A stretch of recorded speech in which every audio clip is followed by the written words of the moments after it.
Okay, YouTube, it's been a little while, and first of all, you'll probably notice that I've secured the board with blue masking tape up there and down there. And it's ridiculous, but it actually works, so hopefully the board won't be wiggling. Okay, well, you guys should recognize this position from the other two French defense videos. I know it's been a while since I did one, but we covered the two responses, bishop to d7 and c4, and what to do against them, but or at least in some minor detail. But now we're going to look at knight to h6, which is every bit as good as the other three. Viktor Korchnoi played this move. Korchnoi is a badass, so it's a good move. I think it's pretty interesting to refer to like an 85-year-old man as a badass, but damn it, Korchnoi is a badass. And again, the point of this move is to come over here eventually. It's a typical development, and I just want to mention that taking this is probably not the right idea. The doubling of the h-pawn offers black more chances than white, in my opinion, in the form of the counterplay along the open g-file, and the fact that attacking this weak pawn isn't very difficult, so therefore it's not even really weak. The move that is played here is b4. And the ideas here are actually quite similar to the bishop d7 variation. In fact, there can be a lot of transposition. So I'm not going to spend a lot of time covering this move. I'm not going to spend a lot of time covering it because it is relatively similar, although there are some differences. The first one to note is that black has another idea of counterattacking the center with f6, followed by knight to f7. And this is a very common idea in the French defense to put more pressure on the white center. And a lot of weaker players who play the French don't know about this idea. They get so focused on this attacking idea that they forget that they can play moves like f6. And in fact, some systems in the French defense just bank on the f6 break entirely. In fact, I want to talk about a particular system like that in about a minute. So in this position, it's like takes, and now if knight f5, we can defend this with a bishop to b2. And black is to some extent left at a little crossroads here. What is he going to do to keep this attack going? Because white can proceed with this common thematic g4 advance and just basically kind of get castled and kind of go from there, So basically this is not very difficult for white. I think the more testing move may be f6, although I'm not even looking at the opening book anymore. So, but that's your basic idea. So you're getting a little introduction into some of the new ideas. And so that's about that. I don't feel like going into a huge amount of detail because I'm lazy. And you're going to have to deal with it. Or you can just click off my video and Google French defense and see if you can find something better. But you probably could because I suck. Anyway, though. Okay, well, I bought this book from Borders. I actually got a gift card. And it's called Dangerous Weapons, the French, and it's by John Watson, who's an international master. He's a chess writer. And the book is interesting because it examines some of the less common lines in the French defense and really does a great job of demonstrating the ideas. At the highest level, are all these variations completely sound? It's debatable, but for us normal people below 2400, sure, what the hell, go ahead and play it. I mean, I'm only, my quick rating is over 2000, big whoop, and my regular is 1885. Any opening is sound, okay? So let's examine this idea I've been looking at here. e4, e6, d4, d5, knight c3, and this is the classical variation of the French defense. It's completely playable. The three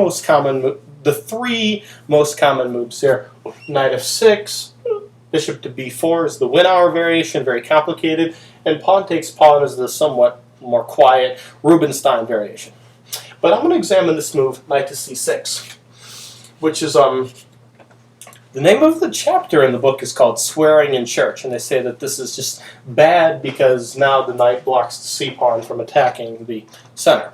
And that's true, it does, but there are some benefits to this, though. One, you have the rapid development, the potential pressure on d4, and black is going to really focus a lot of his energy on this f6 advance. And what's good about having the knight here is when the knight moves, I should say, what's good about not pushing the c pawn to c5 is that after f6, black has the option to strengthen the center with the possible c6. So I'm going to play through a game, and the continuation is Peter Liko versus Morozevich, and Morozevich won is white, I should say is black. And it's a pretty good game. Of course, there were errors on both sides. It was a rapid game, but we're going to cover the opening, and it showcases some of the ideas. Now, first of all, pawn takes pawn is completely playable, but after pawn takes pawn, it's a very symmetrical position. Positionally, black really doesn't have any worries. Knight f3, knight f6, two main lines here, either e5 or bishop to g5 are both playable. In the game, Liko played bishop to g5, and Morozevich plays bishop to e7. It's important to note that bishop to b4 is technically playable, but it's quite risky. Bishop to e7 simply unpins the knight. e5. And now, in the typical French defense, we would play this knight back to d7. But in this case, it would be way too passive because we don't have the option to push our pawn to c5 with the counter break. So black would be very passive and wouldn't have any sort of active counterplay against white's space advantage. So therefore, this knight comes to e4, and the knight is quite strong here, actually. Taking, knight takes pawn, pawn takes, bishop takes, queen takes. Black will have lots of pressure on the d-pawn. If white gets the e4 pawn, it'll cost him the d4 pawn, or it'll cost him a lot of moves, and black will get a big lead in development. So white really is not advised to take this. Of course, it is possible, but it's really, black would be very happy if he did.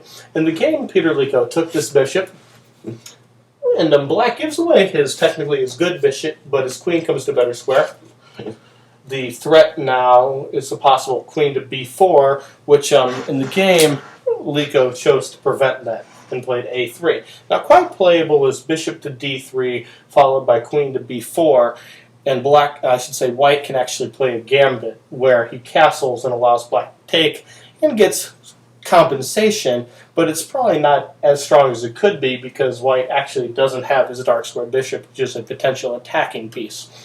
The game with Liko continued a3 to prevent the queen from coming to b4. Morozevich played bishop to d7.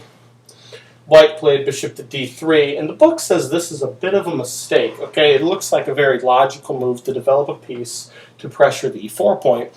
But after knight to g5, white has a little bit difficult of a time dealing with the threat of knight takes knight, queen takes, and the d4 point.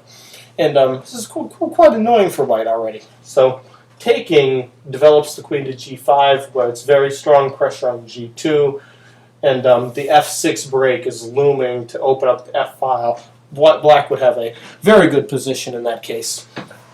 Peter Liko actually played bishop to e2 to defend the knight. Morozevich took, and now f6, the thematic break. This f6 move will shatter the white center if it's allowed to capture, because he's got to deal with that threat. In the game, Liko played pawn takes pawn. Notice how queen e2 is not possible because of the d4 pawn. Black's position is preferable here.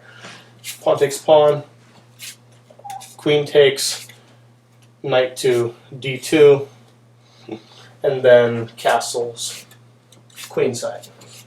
And black already has a pretty strong advantage. I'm not going to say that black is winning, but look at white, how passive white is the defense here. Liko played here, and then Morozevich, being an attacking player, plays h5.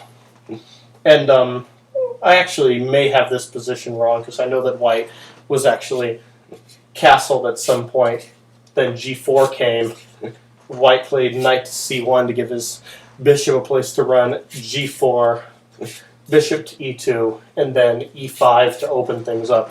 And I'm going to end it here since we only have about 30 seconds left. But we can obviously see that black has a much better position based on the activity of his pieces, the fact that his attack is already rolling. In the game, Morozevich actually closed things up, and Liko got a little counterplay by getting a knight here, but it wasn't enough. Morozevich won by attacking the king and eventually threatening checkmate, and Liko couldn't avoid it. So there you go. We're at 10 minutes. We're done.